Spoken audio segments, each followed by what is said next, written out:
Hello friends, आज आपका इस वीडियो में बहुत बहुत स्वागत है। आज आपको मैं इस वीडियो में सेक्शन 19 ऑफ लिमिटेशन एक्ट के बारे में पढ़ाऊंगा। सेक्शन 19 हमें ये बताता है कि अगर कोई व्यक्ति कोई भी पार्ट ऑफ पेमेंट, किसी भी उधारी और या कोई भी लेगेसी अगेंस्ट कोई भी इंटरेस्ट अगर बनता है, अगर उसके प्रति कोई भी पेमेंट करता है तो उसका क्या इफ़ेक्ट होगा। अगर कोई भी पार्ट ऑफ पेमेंट कितनी भी अमाउंट का हो, अगर वो किसी उधारी के अगेंस्ट या किसी भी लेगेसी के ब्याज के प्रति वो पेमेंट करता है, चाहे वो खुद करे या ड्यूली ऑथराइज्ड एजेंट के थ्रू करे, तो वो पेमेंट करने से एक fresh period of limitation begin हो जाएगा, शुरू हो जाएगा।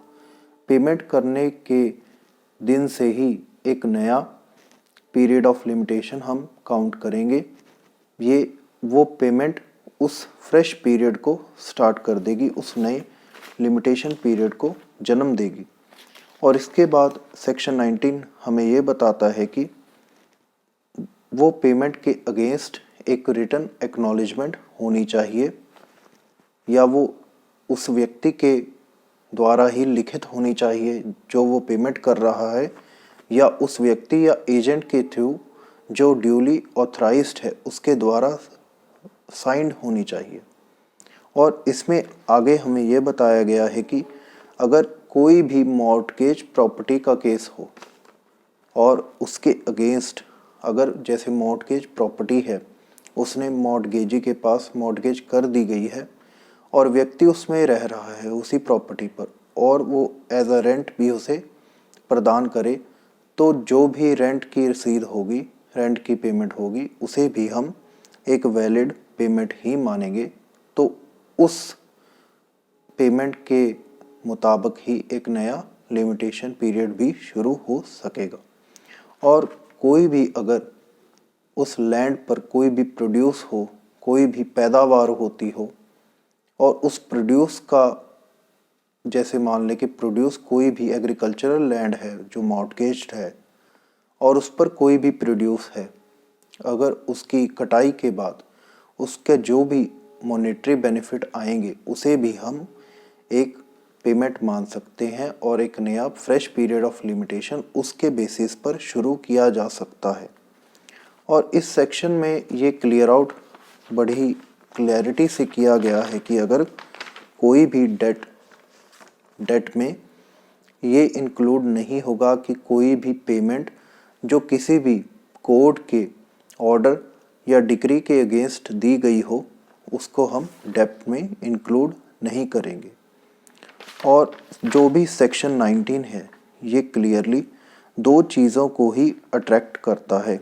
जैसे इसमें क्या होगा, दो कंडीशंस प्राइमरीली हैं कि जो भी पेमेंट है वो विद इन लिमिटेशन पीरियड में ही की जानी चाहिए, before expiration of limitation period हो, और एक रिटन एक्नॉलेजमेंट होनी चाहिए उस व्यक्ति के द्वारा जो पेमेंट कर रहा है, या कोई भी राइटिंग ड्यूली साइंड होनी चाहिए जिस पर वो पेमेंट का जिक्र हो, वो एक्नॉलेज करता हो कि मैंने ये पेमेंट की है और मेरी लायबिलिटी बनती है आपको पैसे देने के लिए।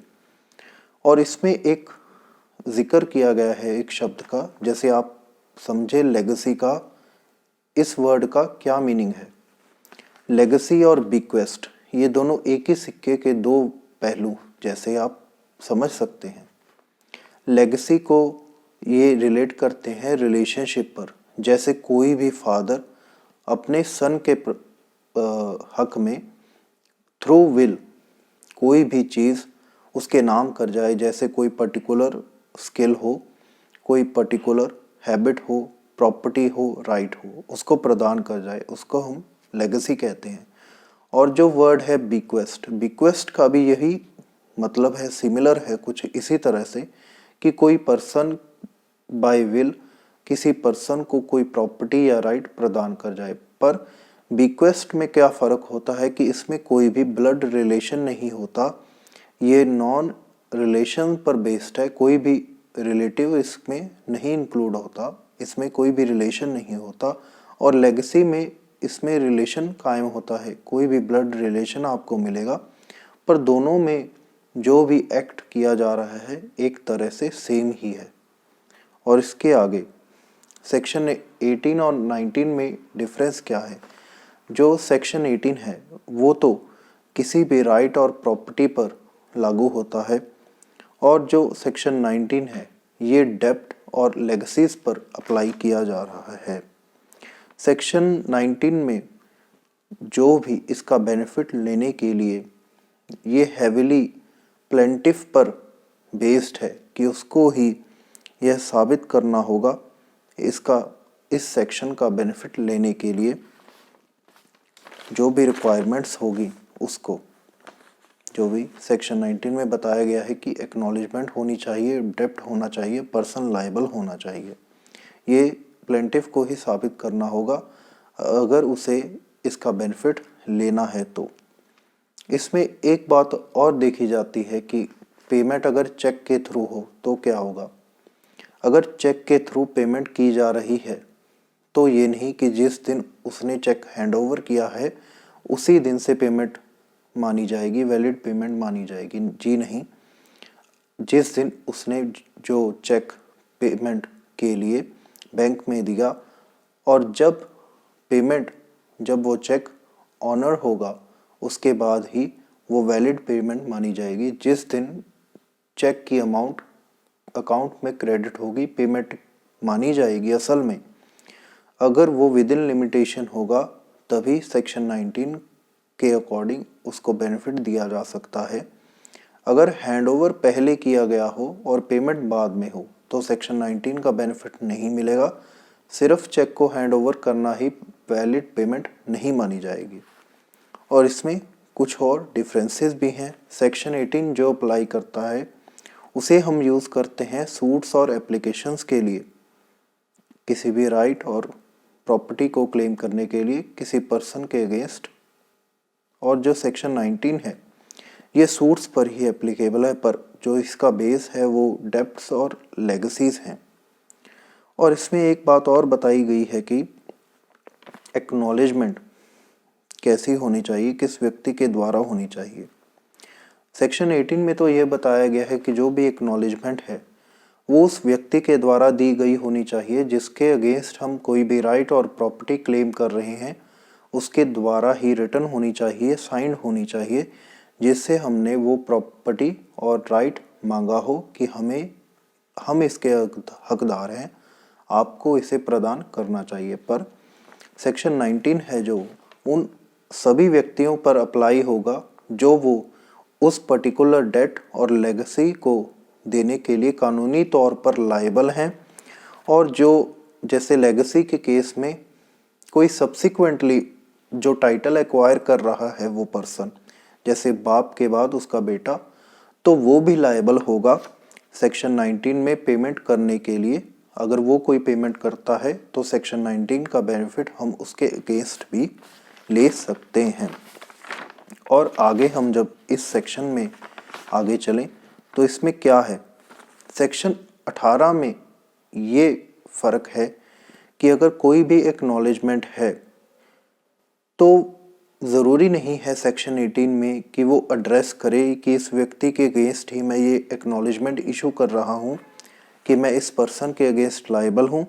सिंपली अपनी लायबिलिटी की एक्नॉलेजमेंट होनी चाहिए रिटन फॉर्म में और साइंड होनी चाहिए। पर सेक्शन 19 में ये है पर्टिकुलरली कि उस जो भी पर्सन एक्नॉलेज एड्रेस कर रहा है उसको ये राइटिंग में देना होगा कि इस पर्सन के अगेंस्ट ही मैं लायबल हूँ, उस व्यक्ति के अगेंस्ट ही मैं पैसे देने के लिए लायबल हूँ और वो इस पैसों को प्राप्त करने के लिए हकदार है। और सेक्शन 18 में क्या है कि एडमिशन ऑफ लायबिलिटी होनी चाहिए, इतना काफ़ी है। और जो सेक्शन 19 में क्या बताया गया है कि इसमें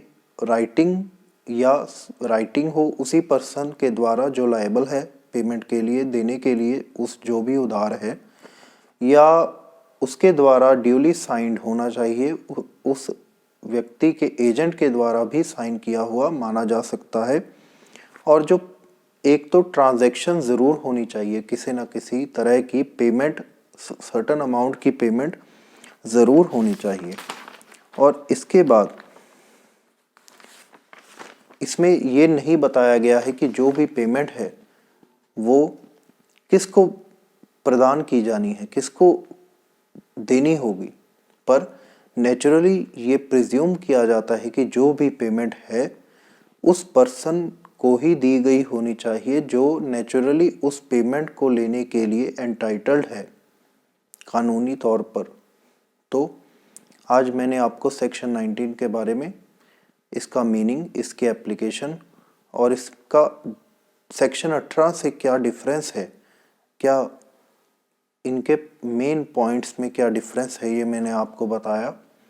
आई होप आपको ये वीडियो बहुत अच्छी लगी होगी। अगर आपका कोई भी क्वेरी होती है तो प्लीज़ आप कमेंट्स में इसको मुझसे शेयर करें। अगर आप किसी टॉपिक पर स्पेसिफिकली कोई वीडियो चाहते हैं तो आप वो भी ज़रूर बताएं, मैं उस टॉपिक पर ज़रूर आपके लिए वीडियो लेकर आऊँगा। आपका इस वीडियो को देखने के लिए बहुत बहुत शुक्रिया।